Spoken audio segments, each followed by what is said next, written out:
The Third Balkan War.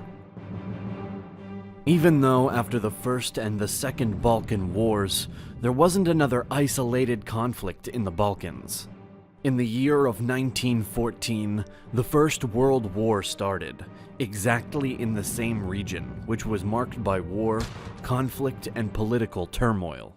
And because you are our subscriber, you should definitely check out our sponsor over at Squarespace. This incredible website builder includes so many features, like easy link to all social media platforms, support for podcasts, integrated analytics, but also mailing lists and email campaigns. Regardless of your future projects, having a well-structured website is of great help. From websites and online stores to marketing tools and analytics, Squarespace is the all-in-one platform to build a beautiful online presence. And to do so, you don't need specific skills in building a website. For that, Squarespace has you covered, allowing anyone to very quickly design a well-structured, beautiful, and easy-to-navigate platform.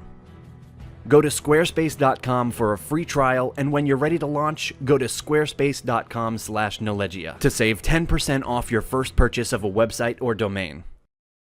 Neither the First nor the Second Balkan War fixed the issues of those countries living in the region. As we talked about the Balkan conflicts in our previous videos, the long centuries of Ottoman hegemony over other diverse Christian people and the geographic position between the three powers, Russia, Austria, and the Ottoman Empire, put the Balkans at the crossroads of interests and conflicts. And when the nations freed themselves, there was even more conflict, leading to the First, then to the Second regional wars, and also marking and influencing the start of the First World War. Thus, we named the Balkan theater of the First World War as the Third Balkan War. The domino effect of history, as we call it, was incredibly well felt in this space. Every event affected the next one, and it will be felt even in the Second World War. Knowing all this, even if an isolated war didn't happen here, we can say there was a Third Balkan conflict based on the same frustrations and on the outcome of the second one. But this third war was incorporated in a much larger world war. In the aftermath of the Balkan Wars, Bulgarian opinion turned against Russia and the Western powers, whom the Bulgarians felt had done nothing to help them. The government aligned Bulgaria with Germany and Austro-Hungary, even though this meant also becoming an ally of the Ottomans, Bulgaria's traditional enemy. But Bulgaria now had no claims against the Ottomans, but against Serbia, Greece, and Romania. Bulgaria, recuperating from the Balkan Wars, sat out the first year of World War I. Ottoman entry into World War I was the result of two recently purchased ships of its navy, still manned by their German crews and commanded by their German admiral, carrying out the Black Sea raid on the 29th of October, 1914. There were a number of factors that conspired to influence the Ottoman government and encourage them into entering the war. The reason for joining the war on Germany's side is debated, knowing that the Ottoman Empire was an agricultural weakened state in an age of industrial warfare. Also, the economic resources of the empire were shortened by the cost of the Balkan Wars, so the reasons are not immediately clear. The Serbs never reconciled with the idea of annexing Bosnia and Herzegovina by Austria. In late June 1914, the heir to the Austro-Hungarian throne, Archduke Franz Ferdinand and his wife Sophie, arrived on a visit. Being in a car, an assassination attempt was made and was unsuccessful. But afterwards, a Serbian extremist, Gavrilo Princip, stepped up to the footboard of the car and shot Franz Ferdinand and Sophie at point-blank range. He was one of 6 members of a network coordinated by Danilo Ilic, who had the Black Hand Pan-Slavic organization behind him. The assassination led to a diplomatic maneuvering between the great powers called the July Crisis. Austria-Hungary correctly believed that Serbian officials were involved in the plot to murder Archduke. On the 23rd of July, Austria-Hungary delivered to Serbia the July Ultimatum, a series of 10 demands that were made intentionally unacceptable. This was clearly an effort to provoke a war with Serbia. Serbia decreed general mobilization after 2 days and accepted all the terms of the ultimatum except for the demand that Austrian delegates be allowed in Serbia to take part into the investigation of the assassination. Following this, Austria-Hungary broke off diplomatic relations with Serbia and the next day ordered a partial mobilization. Finally, on the 28th of July 1914, a month after the assassination, Austria-Hungary declared war on Serbia. Russia, prepared for war, ordered general mobilization. German Chancellor, for an appropriate response, Kaiser Wilhelm II asked his cousin Tsar Nicholas II to suspend the Russian general mobilization. When he refused, Germany issued an ultimatum demanding its mobilization be stopped, and a commitment not to support Serbia, knowing that Russian involvement in the war will attract Germany to defend its ally, Austria-Hungary. Another was sent to France, asking her not to support Russia if it were to come to the defense of Serbia. On the 1st of August, after the Russian response, Germany mobilized and declared war on Russia. Austria-Hungary mobilized 239 battalions, 516 pieces of artillery in 3 armies against Serbia. The Second Army, the 5th with around 80,000 men, and the 6th Army with around 60,000 men. The participation in this campaign for the Second was insignificant, and she was transferred to Galicia, and the Austrian numbers will grow. Serbia deployed 4 armies on the ground, with 247,000 troops, and Montenegro mobilized 6 divisions. The Austrian army surpassed the armies of its Balkan enemies in all respects: troops, armaments, and military equipment. But even so, the defense and courage of the Serbian-Montenegrin armies spoke for itself. Austria invaded and fought the Serbian army at the Battle of Sir and Battle of Kolubara, beginning on the 12th of August. Over the next 2 weeks, Austrian attacks were thrown back with heavy losses, which marked the first major Allied victories of the war and dashed Austro-Hungarian hopes of a swift victory. Austria-Hungary could only spare 1/3 of its army to attack Serbia. After suffering heavy losses, the Austrians briefly occupied the Serbian capital, Belgrade. A Serbian counterattack in the Battle of Kolubara succeeded in driving them from the country by the end of 1914. For the first 10 months of 1915, Austria-Hungary used most of its military reserves to fight Italy. German and Austro-Hungarian diplomats, however, scored a coup by persuading Bulgaria to join the attack on Serbia. When Germany promised to restore the boundaries of the Treaty of San Stefano, Bulgaria, which had the largest army in the Balkans, declared war on Serbia in October 1915. Britain, France, and Italy then declared war on Bulgaria. Bulgaria declared war on Serbia on the 12th of October 1915 and joined in the attack by the Austro-Hungarian army under Mackenson's army of 250,000 that was already underway. Serbia was conquered in a little more than a month, as the Central Powers, now including Bulgaria, sent in 600,000 troops total. The Serbian army, fighting on 2 fronts and facing certain defeat, retreated into northern Albania. The Serbs suffered defeat in the Battle of Kosovo. Montenegro covered the Serbian retreat towards the Adriatic coast in the Battle of Mitrović in the 6th to 7th of January 1916, but ultimately the Austrians also conquered Montenegro. The surviving Serbian soldiers were evacuated to Greece. After conquest, Serbia was divided between Austro-Hungary and Bulgaria. In late 1915, a Franco-British force landed at Salonica in Greece to offer assistance and to pressure its government to declare war against the Central Powers. However, the pro-German King Constantine I dismissed the pro-Allied government of Eleftherios Venizelos before the Allied expeditionary force arrived. The friction between the King of Greece and the Allies continued to accumulate with the National Schism, which effectively divided Greece between regions still loyal to the king and the new provisional government of Venizelos in Thessaloniki. At the end of 1915, Serbia and Montenegro were fully occupied by the Central Powers.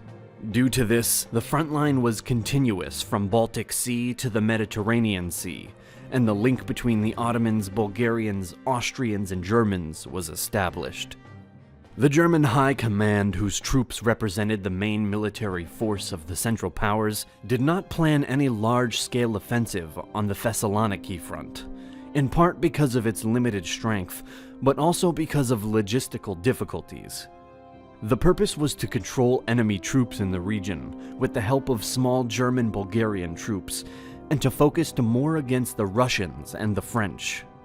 In May 1916, the Entente forces of the Thessaloniki front enjoyed numerical superiority over German-Bulgarian troops. The Entente's troops were supplemented by those of the completely reorganized Serbian army. The Serbs had formed 6 infantry and 1 cavalry divisions, placed under the nominal command of Crown Prince. The Serbian army had 130,000 troops, and the total Allied forces in the Balkans reached 300,000. In the meantime, from the 17th of February 1915 to the 9th of January 1916, the Entente powers, Britain, France, and Russia, sought to weaken the Ottoman Empire, one of the Central Powers, by taking control of the straits that provided a supply route to Russia. An attack was made on Ottoman forts at the entrance of the Dardanelles in February 1915, and was followed by an amphibious landing on the Gallipoli Peninsula in April 1915 to capture the Ottoman Straits and then take control of Constantinople. But this was in the end a costly defeat for the Entente powers. When the German command decided to transfer troops from the Balkans to the French front, the Entente troops were tasked with stopping the relocation of enemy forces by launching offensive actions. In the wake of Allied attacks, the Germans continued to send troops from the Balkans to the Western Front, and the remaining Bulgarian units in the region remained relatively passive. Also in the north of the Danube, the Kingdom of Romania was neutral for the first 2 years of the war. King Karl I was an ethnic German from the same royal family that ruled the German Empire, and thus favored Germany. But after his death in 1914, his nephew, the new King Ferdinand, also from the same royal family, decided to join the Entente, due to the public opinion that was more inclined to France, but mainly due to the highest priority of Romania, that was to unite with Transylvania, which had Romanians as the major ethnic group. The Allies wanted Romania to join its side in order to cut the rail communications between Germany and Turkey, and to shift the balance of power in the region. Britain made loans, France set a military training mission, and Russia promised modern munitions. The Allies promised at least 200,000 soldiers to defend Romania against Bulgaria to the south, and help it invade Austria.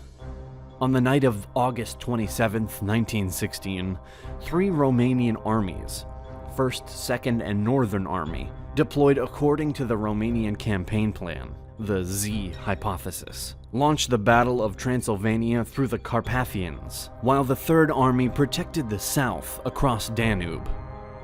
In a short time, many towns were captured, and the Romanian army advanced rapidly. But within weeks, sizable reinforcements began arriving at the scene. 8 German divisions and an Alpine Corps were deployed under the command of Erich von Falkenhayn, and other Austro-Hungarian divisions arrived. The Entente's military actions gained momentum in August. Anglo-French units tried to break through the Bulgarian defense in the Dodrin Lake region. The Bulgarians managed to repel the attack, inflicting heavy losses on their enemies. After Romania entered the war, the Entente planned a combined offensive, which aimed to get Bulgaria out of the war. The offensive was to begin on August 20th. The Bulgarian command took it before the Allies and launched its own offensive on August 17th. The Bulgarian attack targeted heavily populated regions of Greece, but until the end of the year, no major changes on the Greek-Macedonian frontline happened. Attacked from the south by Germans and Bulgarians, and from the west across Carpathians, in the next months, Romania suffered high losses and lost more than 60% of its territory. Romanian forces became too strained to put up effective resistance against the enemy advance. Romania had to fight on two 1,600-kilometer-long battlefields, the longest front in Europe, with a varied configuration and diverse geographical elements. Because of this situation, the offensive against Bulgaria didn't start. On the 2nd of July 1917, after pressures made by the Entente countries, Greece joined the war against the Central Powers. Even though the majority of the country was conquered, Romania didn't capitulate, and in early July 1917, on the Romanian front, one of the largest concentrations of combat forces and war material assembled during World War I, a total of 9 armies, 80 infantry divisions with 974 battalions, 19 cavalry divisions with 550 squadrons, and 923 artillery batteries, whose effectives amounted to some 800,000 men, with about 1 million in their immediate reserve. The 3 great battles, decisive for the Romanian nation's destiny, delivered at Maraști, Marașești, and Oitus, stopped the Central Powers' advance, and represented a turning point in the war on the Eastern Front. These battles were fought approximately on the front alignment, stabilized in early 1917. Romanian forces, together with the Russians, resisted on that front line. But in November 1917, due to the revolution in Russia, the Russian army became unorganized, and the new Russian government signed a peace agreement with Central Powers. Thus, even though Romania resisted on the front line for around a year, they were encircled, and an armistice was forced on them. The military-political situation in the Balkans since the beginning of 1918 has changed in favor of the Entente. However, from the beginning of 1917, calm prevailed along the entire length of the front, and the fighting was of low intensity. The Entente forces occupied a 350-kilometer front in the south, and was ready to launch a full offensive, taking profit off the fact that many German troops switched to the Western Front struggle against the French, British, and the new Entente power, the United States. Allied military operations began on the morning of September 14th, and in the next days, the offensive had a success. During this period, the Bulgarian army was ravaged by rebellions, and about 30,000 soldiers refused to fight. The government in Sofia, given the desperate situation in which the army found itself, did everything in its power to speed up the negotiation process for signing an armistice. The armistice between the Entente and Bulgaria was signed on September 29, 1918, in Thessaloniki. The Entente force advanced and in Serbia and in Bulgaria, and when 2 divisions reached Romania, the Romanian government cancelled the armistice agreement and entered in the war for the second time against the Central Powers. Meanwhile, the Allied advance, the Arab revolts that happened, and the developments in Southeast Europe squashed the Ottoman government's hopes. Seeking peace, on the 30th of October 1918, the Armistice of Mudros was signed. At that point, the Ottoman state was bankrupt and in turmoil. This will be the end of the Ottoman Empire. After the liberation of Serbian territory, the Entente troops prepared for the invasion of Austro-Hungary. Also, large turmoil started to exist in the empire, mainly due to so many different ethnicities that existed and the unfavorable war situation. Under these conditions, the Vienna government asked the Allies on October 27th to accept the start of separate peace negotiations. On October 29th, the Austrians accepted all the conditions of peace imposed by the Entente. After this, the Austrian-Hungary Empire will collapse. Soon after, on November 11, 1918, Germany signed an armistice. We called this video the Third Balkan War, not because it was an isolated war, but because the developments in World War I in the region were a consequence of the previous Balkan wars. The instability of the region created the flame that ignited the war in Bosnia, and the end of this war will ignite the hate and frustration that will start a bigger war 21 years later. This war ended the multi-secular monarchies of Austria, Ottomans, and Russia that fought over the Balkans for centuries. It was the final nail in the coffin for the monarchies that fought over and subjugated the Balkan ethnicities. But the frustration and conflict was not done yet.